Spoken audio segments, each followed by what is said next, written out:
Assalamualaikum warahmatullahi wabarakatuh. Salam sejahtera untuk kita semua. Perkenalkan, kami dari kelompok K, mata kuliah Sistem Informasi kelas K yang diampu oleh Pak Vicky. Pada kesempatan kali ini, kami akan mempresentasikan hasil diskusi kelompok kami dari chapter 16, yaitu The Production Cycle. Untuk mengetahui lebih lanjut, simak video berikut ini. Perkenalkan, nama saya Nandina Salsabila dengan NPM akhir 205. Perkenalkan, saya Egidia Renata Borupasaribu dengan NPM 23013010210. Perkenalkan, nama saya Adinda Ekawati dengan NPM akhir 213. Hai semuanya, perkenalkan saya Azizah Ramadhani Effendi dengan NPM lahir 215. Nama saya Arini dengan NPM 218. Perkenalkan, nama saya Fatura Nur Hasanah dengan NPM akhir 225. Langsung saja kita akan membahas introduction atau perkenalan dari materi ini, di mana untuk subbab kali ini saya membaginya menjadi dua bagian, yaitu di gambar sebelah kiri dan di sebelah kanan. Nah, dari dua gambar ini ditampilkan itu alur dan siklus dalam proses produksi dan berbagai elemen-elemen seperti siklus pengeluaran, siklus pendapatan, dan sistem pelaporan terintegrasi dalam alur produksi. Nah, di gambar yang sebelah kiri itu adalah aliran proses dalam siklus produksi dan elemen-elemennya yang mendukung dan juga mempengaruhi proses produksi. Yang pertama yaitu kita bisa lihat di sebelah kiri, yaitu siklus produksi atau revenue cycle, di mana siklus produksi ini berada di pusat, maksud saya di bagian tengah pada gambar yang di sebelah kiri, yaitu siklus produksi berada di pusat diagram dan menjadi inti dari proses. Nah, di sini tuh bahan baku dan tenaga kerja digunakan untuk menghasilkan produk jadi sesuai dengan pesanan pelanggan. Lalu yang kedua yaitu siklus pendapatan atau revenue cycle di sebelah kiri, di mana siklus pendapatan memberikan informasi penting kepada siklus produksi seperti pesanan pelanggan dan ramalan penjualan atau dugaan produksi penjualan. Pesanan pelanggan menunjukkan apa yang dibutuhkan oleh pelanggan, sedangkan ramalan penjualan membantu memperkirakan permintaan di masa mendatang. Informasi ini bisa menjadi acuan bagi siklus produksi untuk mengatur volume atau banyaknya produksi. Lalu ada siklus pengeluaran atau expenditure cycle, di mana siklus pengeluaran bertanggung jawab untuk memasok kebutuhan bahan baku melalui permintaan pembelian. Nah, siklus ini memastikan bahwa bahan-bahan yang diperlukan dalam produksi tersedia tepat waktu. Lalu permintaan pembelian dikirimkan ke bagian pengadaan atau pembelian untuk memenuhi kebutuhan siklus produksi. Lalu keempat yaitu biaya tenaga kerja dan kebutuhan tenaga kerja. Siklus produksi menghasilkan biaya tenaga kerja dan kebutuhan tenaga kerja yang kemudian dikirimkan ke bagian manajemen SDM atau pengajian. Nah, manajemen SDM memastikan bahwa jumlah tenaga kerja yang sesuai tersedia dan bahwa gaji yang dibayarkan sesuai dengan biaya yang dihasilkan dari proses produksi. Lalu ada barang jadi, yaitu finished good, di mana finished goods setelah siklus produksi selesai, barang jadi dikirimkan kembali ke siklus pendapatan untuk disiapkan dan dikirimkan kepada pelanggan.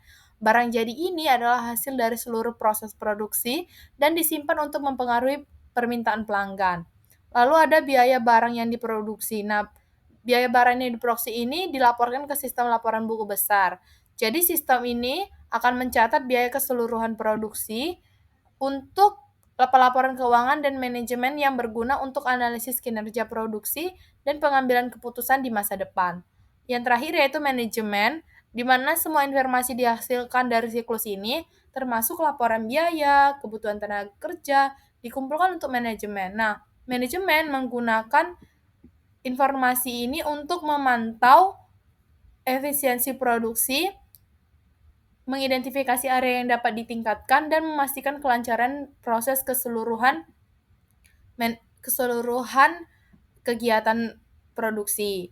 Nah, jadi intinya itu yang di sebelah kiri ini menunjukkan bagaimana siklus produksi bergantung pada input dari siklus pendapatan dan pengeluaran, mengelola bahan dan tenaga kerja, dan menghasilkan barang jadi, serta data biaya yang penting untuk pelaporan dan analisis manajemen. Lalu yang kedua, yaitu gambar yang kedua, yaitu di sebelah kanan. Jadi di gambar sebelah kanan ini menggambarkan hubungan yang lebih kompleks antara berbagai elemen dari proses produksi. Nah, gambar ini menunjukkan siklus produksi berinteraksi dengan siklus-siklus lain, yaitu siklus pendapatan, siklus pengeluaran, dan juga langkah-langkah yang terlibat dalam proses produksi. Nah, jadi langsung saja kita masuk yang pertama, yaitu perancangan produk atau produk design, yaitu langkah pertama di mana adalah perancangan produk. Jadi tahap ini tuh produk akan diproduksi, dirancang, yang mencakup spesifikasi produk, bahan yang diperlukan, dan metode produksi yang akan digunakan untuk menciptakan suatu produk. Jadi proses perancangan ini begitu penting teman-teman karena akan menentukan kebutuhan bahan baku dan tenaga kerja yang diperlukan untuk di tahap-tahap berikutnya. Lalu yang kedua yaitu penjadwalan atau scheduling, di mana setelah kita melakukan proses perancangan, selanjutnya kita masuk ke proses produksi. Jadi di tahap ini tuh kita mengambil keputusan untuk kapan dan bagaimana produksi akan dilakukan sesuai dengan pesanan pelanggan, kapasitas produksi, dan waktu yang dibutuhkan untuk menghasilkan barang. Lalu, proses penjadwalan ini juga berhubungan dengan perhitungan kebutuhan bahan baku dan tenaga kerja. Selain itu, koordinasi dengan siklus pengeluaran untuk memastikan bahwa bahan yang diperlukan tersedia tepat waktu.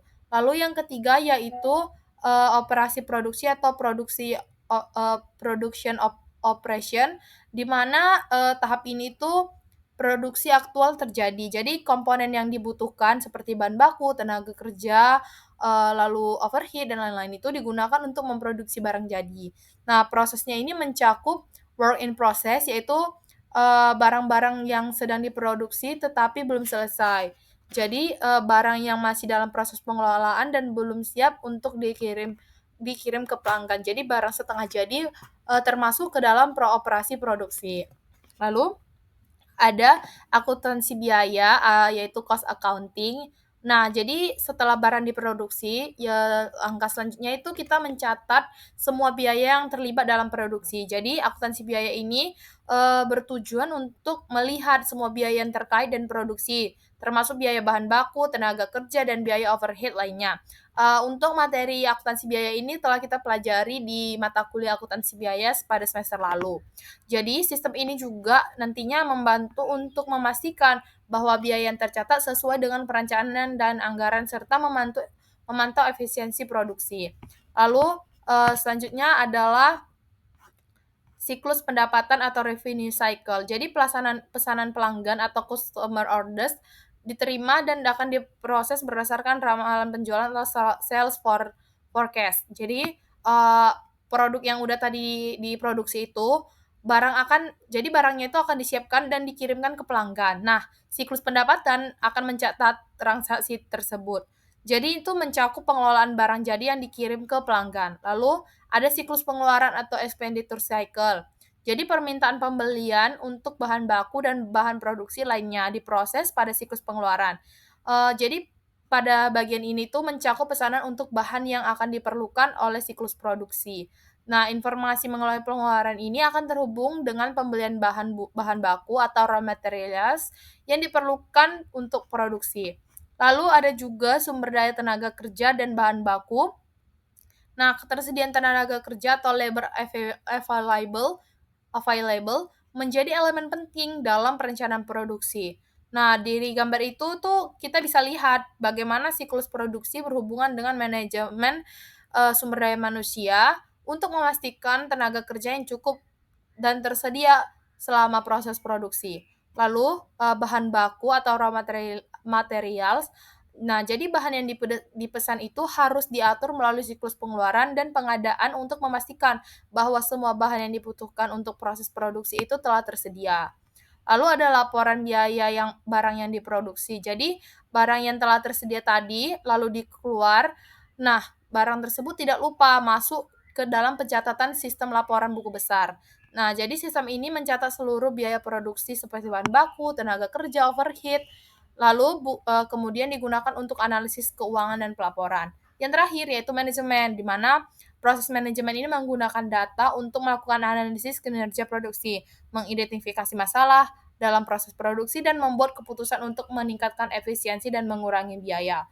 Nah, jadi saya menyimpulkan bahwa diagram dari yang sebelah kanan itu adalah hubungan yang lebih mendalam serta komprehensif antara langkah-langkah dalam produksi. Nah, di sisi lain juga menggambarkan alur kerja yang dimulai dari desain produk, penjadwalan, dan produksi. Lalu dilanjutkan dengan pencatatan biaya dan pelaporan keuangan yang terhubung dengan siklus pendapatan maupun pengeluaran. Nah, tapi kita bisa lihat juga teman-teman bahwa dari gambar tersebut terlihat bagaimana semua elemen ini bekerja sama untuk memastikan bahwa produk yang akan dihasilkan dapat tercipta dengan efisien, tepat waktu, dan dengan biaya yang terkontrol. Sementara manajemen memantau kinerja dan melakukan penyesuaian sesuai kebutuhan. Baik, setelah kita membahas mengenai introduction, selanjutnya kita akan masuk ke production cycle information system atau diagram proses dalam produksi. Diagram produksi. Nah, jadi diagram ini tuh menjelaskan bagaimana sistem informasi produksi berfungsi dan berkaitan dengan berbagai departemen seperti engineering, sales, production planning, cost accounting, inventory, hingga factory workstations. Nah, yang pertama itu kita akan membahas engineering atau yang ada di sebelah kiri atas. Nah, engineering ini adalah bentuk tanggung jawab dari spesifikasi produk yang diperlukan untuk produksi. Informasi ini nantinya dikirim ke sistem informasi produksi untuk memastikan bahwa produk yang akan diproduksi sesuai dengan desain dan spesifikasi teknis yang benar. Lalu ada sales. Nah, sales ini memberikan peramalan dan pesanan, yaitu forecast and orders. Informasi ini memungkinkan sistem produksi mengetahui permintaan produk yang harus diproduksi berdasarkan pesanan pelanggan dan prediksi penjualan di masa akan datang. Lalu yang ketiga yaitu production planning.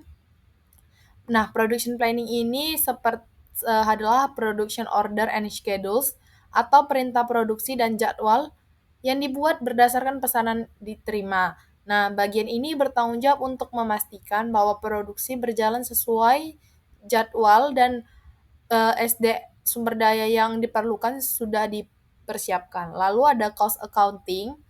Nah, jadi cost accounting ini menetapkan biaya standar dan biaya overhead yang digunakan dalam proses produksi. Jadi penting untuk mengontrol biaya produksi dan menganalisis profitabilitas setiap produk. Lalu ada inventory, di mana pada bagian ini bertanggung jawab atas permintaan material dan pengelolaan bahan baku yang diperlukan untuk produksi.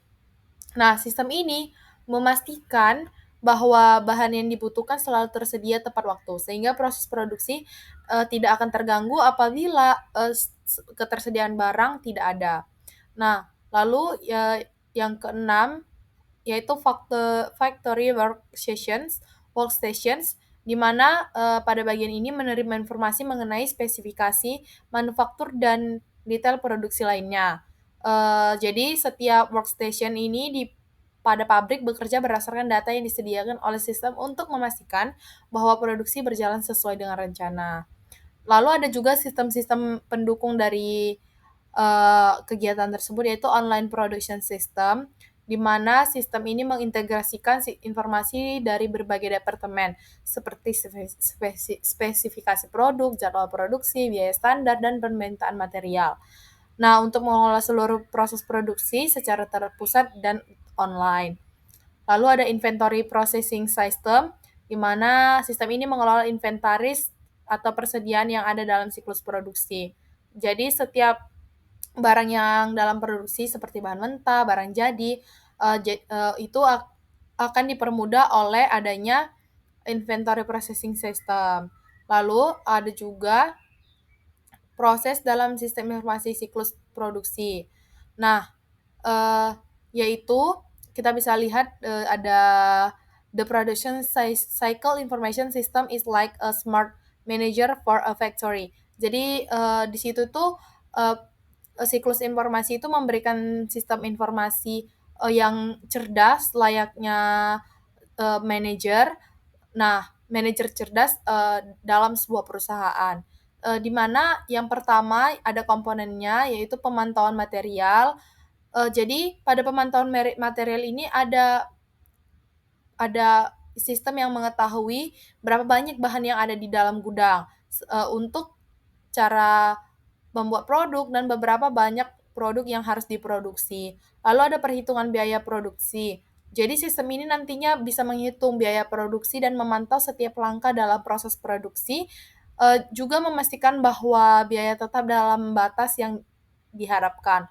Lalu ada juga pengelolaan operasi pabrik dan efisiensi dari kualitas produksi. Untuk materi selanjutnya akan dijelaskan oleh rekan saya. Baik, selanjutnya adalah ancaman dan kontrol. Ancaman pertama yang tercantum dalam tabel tersebut itu adalah risiko data induk yang tidak akurat atau tidak valid. Data yang tidak akurat tentang operasi pabrik itu dapat mengakibatkan perhitungan biaya produk dan penilaian inventaris yang tidak tepat.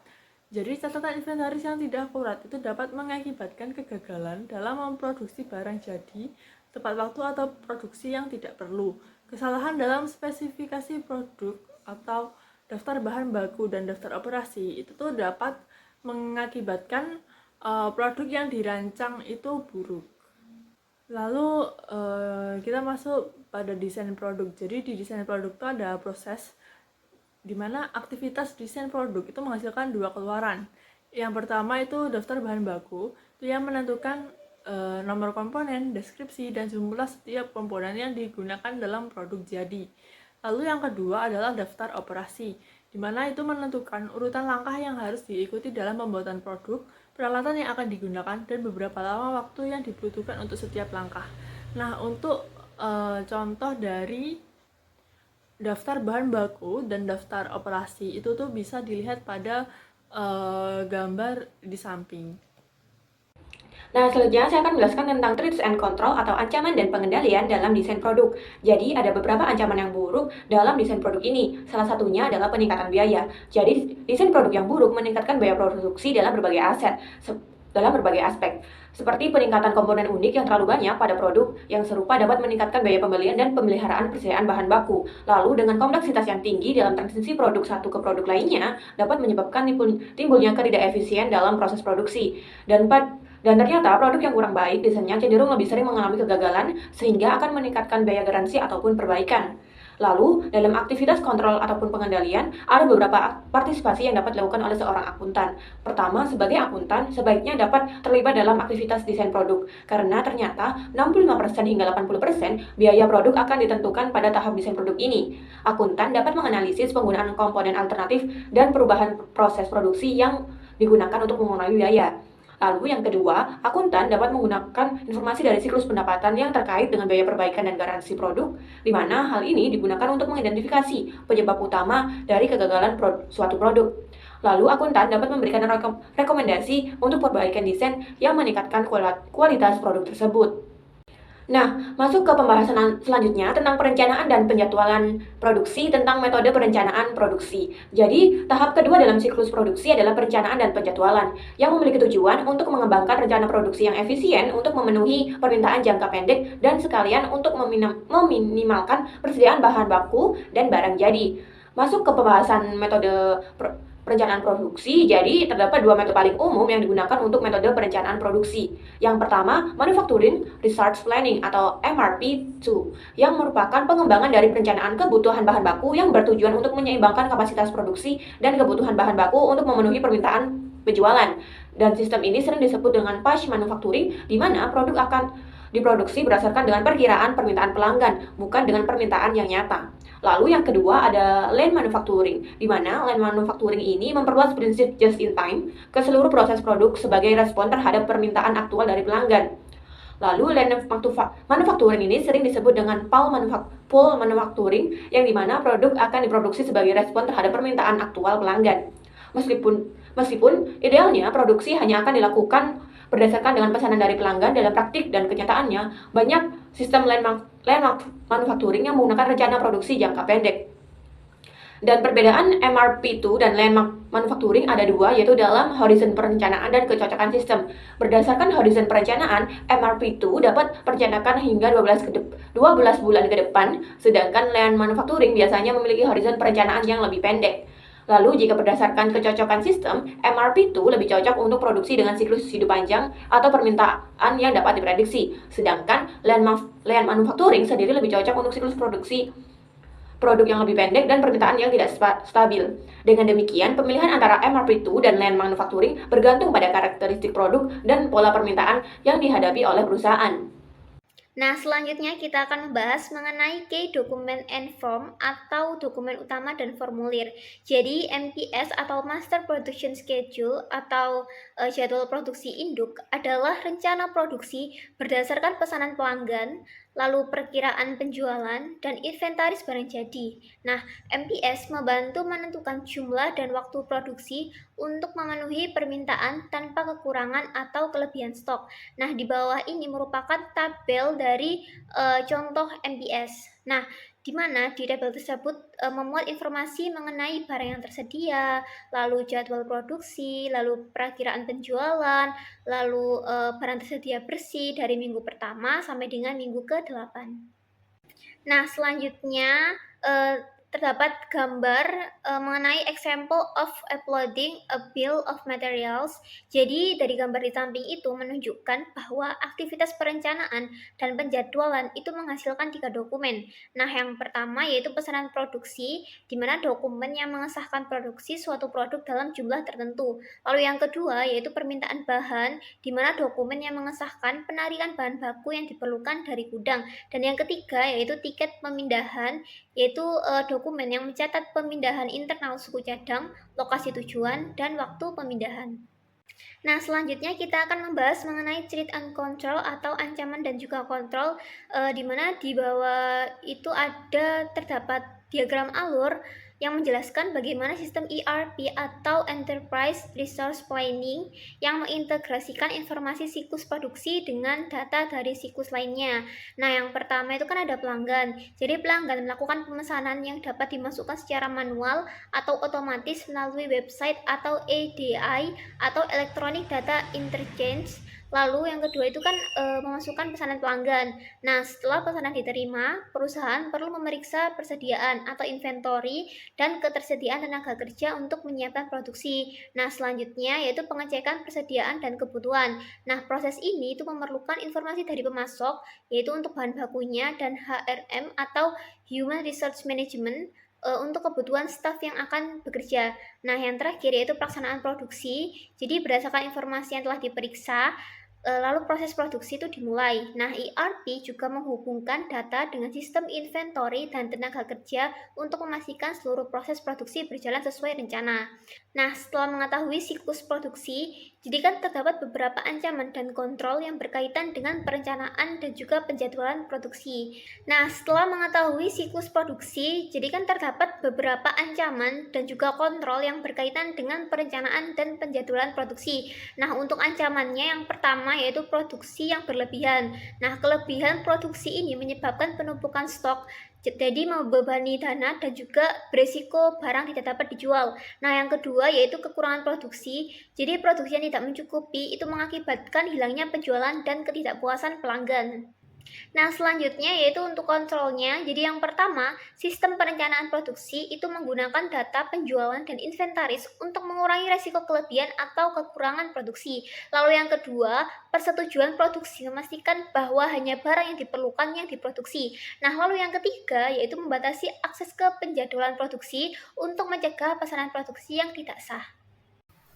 Oke, berikutnya adalah production operations. Jadi, tahap produksi di dalam siklus produksi itu the most important one. Karena di tahap ini, itu adalah tahap dimana sebuah bahan baku itu berubah menjadi sebuah produk jadi. Nah, in this modern era ya kan, of course, most of company itu menggunakan sebuah teknologi. Salah satunya kayak teknologi informasi gitu kan. Nah, kalau di sini itu contohnya salah satunya pakai namanya computer Computer Integrated Manufacturing atau disingkat sebagai CIM. CIM itu metode yang mengintegrasikan semua proses produksi pakai komputer. Misalnya 3D printing ya, yang dia ini memungkinkan untuk membuat produk lebih cepat and murah. Dan juga bisa menghasilkan bentuk yang nggak bisa dihasilkan ketika menggunakan sebuah metode yang tradisional gitu. Lalu, CIM ini selain mempengaruhi produksi, of course dia mempengaruhi dari sebuah pencatatannya atau bagian accountingnya. Ya, contohnya karena kan terjadi peralihan dari produksi yang tradisional, produksi massal ke produksi yang custom atau custom order. Jadi di sini butuh banget penyesuaian sistem manajemen inventory dan alur dari kerjanya. Sebenarnya para akuntan itu nggak perlu kayak harus menguasai banget, but mereka itu bukan menguasai banget. Sebenarnya mereka tuh nggak perlu ahli dalam semua aspek, but aspek CIM, tapi mereka harus memahami bagaimana CIM ini untuk mempengaruhi bagaimana CIM ini mempengaruhi dari operasi dan juga accounting biaya ya, karena ini kan produksi jadi manufaktur. Then, apa threats dan controlnya? Ancamannya itu di sini adalah proses produksi. Di dalam proses produksi ya, itu adalah pencurian persediaan dan juga aset tetap. Nah, of course, jadi karena ada ancaman, kita perlu nih untuk melakukan pengendalian aset tetap. Kenapa kok kayak seperti itu gitu kan? Jadi aset tetap itu punya nilai yang cukup gede untuk perusahaan. Makanya dilakukan pengendalian supaya perusahaan itu nggak kehilangan dan mengalami kerusakan dan juga supaya tidak rugi. Terus penting juga untuk mengelola aset dengan efektif supaya tidak terjadi pemborosan dan juga bisa mengurangi biaya perawatan kayak gitu. Terus how to controls. Pertama, setiap aset itu harus diidentifikasi dulu dan dicatat dengan baik. Contohnya dengan penggunaan RFID atau Radio Frequency Identification yang bisa membantu melacak lokasi dari aset tetap itu. Terus, membatasi akses fisik ke aset tetap. Jadi nggak semua bisa dengan mudah untuk mengakses gitu ya. Dan satu lagi, pengendaliannya itu bisa dengan melakukan catatan akuntansi yang accurate dan lengkap.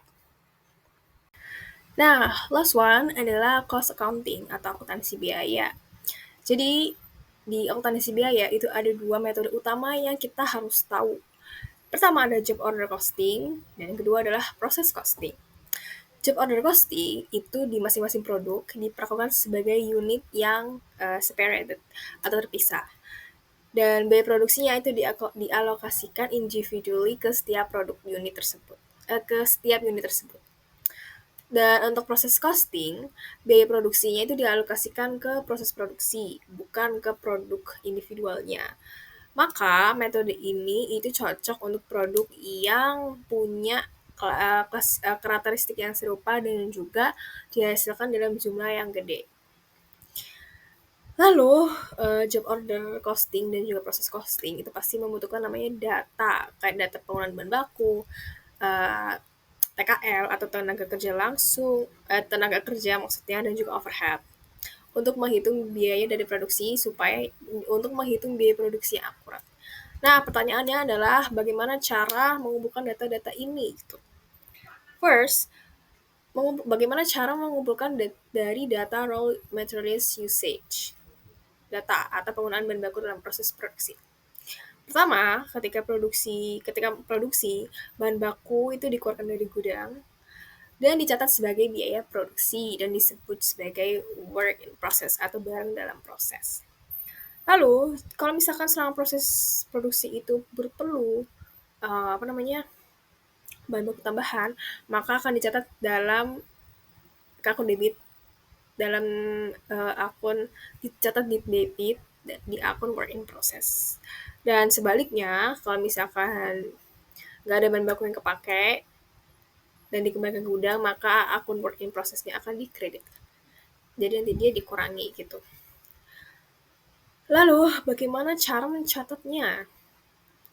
Jadi banyak bahan baku sekarang itu bisa dilacak dengan barcode atau pakai RFID. Dan ini memudahkan proses pencatatan dan mengurangi kesalahan dari human error atau manusia.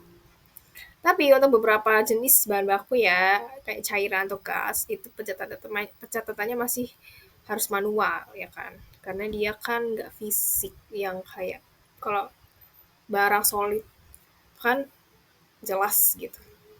Ya gitu pokoknya. Next adalah pengumpulan data secara langsung. Data tenaga kerja langsung atau direct labor cost. Dulu itu pakai metode masih tradisional, jadi masih pakai kartu waktu atau job time ticket untuk mencatat waktu yang dihabiskan pekerja selama mengerjakan tugas di setiap tugasnya.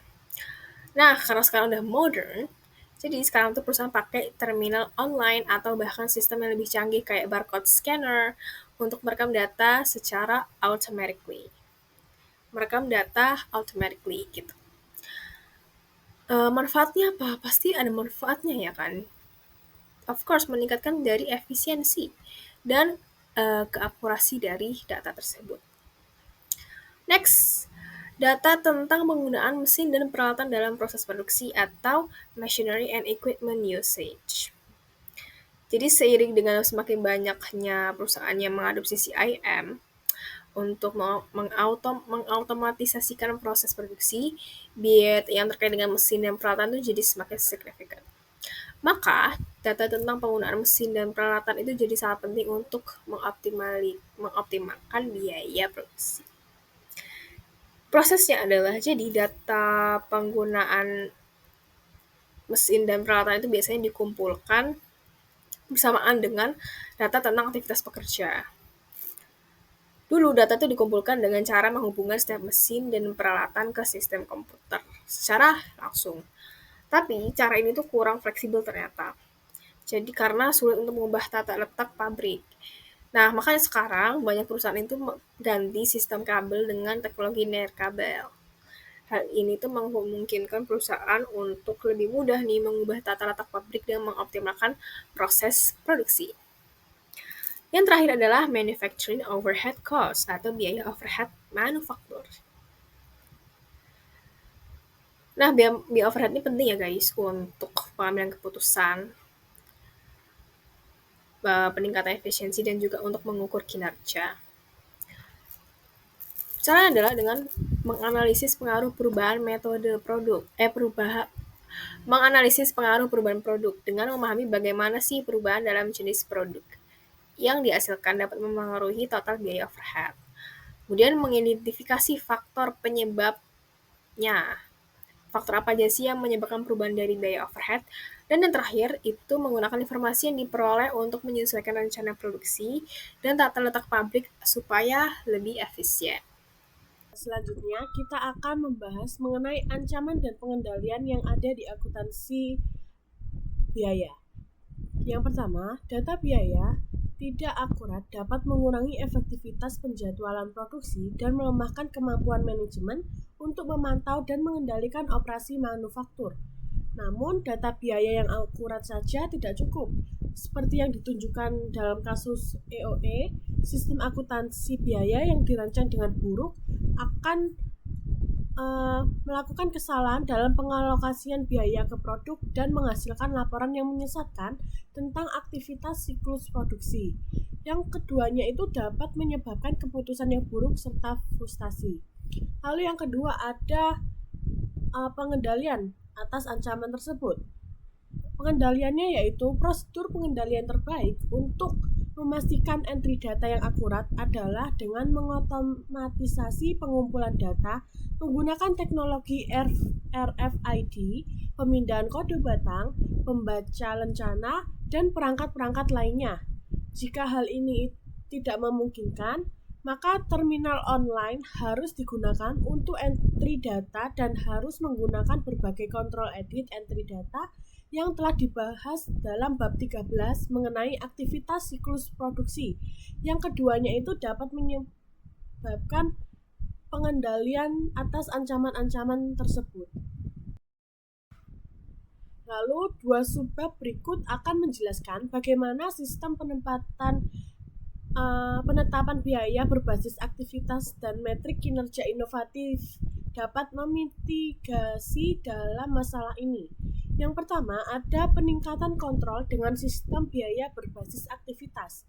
Penetapan biaya berdasarkan aktivitas ini dapat menyempurnakan dan meningkatkan alokasi biaya baik dalam sistem biaya pesanan maupun dalam proses dengan menelusuri biaya ke aktivitas yang menciptakannya atau activity based costing seperti penggilingan, pemolesan, dan kemudian mengalokasikan biaya-biaya tersebut itu ke produk atau departemen. Lalu yang kedua ada aktivitas peningkatan kontrol dengan metrik kinerja inovatif. Untuk mengatasi masalah ini, CPA yang bekerja untuk dan bersama perusahaan itu telah mengadopsi teknik lean manufacturing yang menganjurkan agar perusahaan itu untuk melengkapi laporan keuangan tradisional berdasarkan prinsip akuntansi yang diterima secara umum atau GAAP dengan laporan tambahan berdasarkan prinsip accounting lean accounting atau akuntansi lean. Itu tadi merupakan serangkaian penjelasan dari kelompok kami, kelompok 6, tentang produksi cycle atau siklus produksi. Semoga materi yang kami sampaikan hari ini dapat bermanfaat untuk teman-teman semuanya. Wassalamualaikum warahmatullahi wabarakatuh.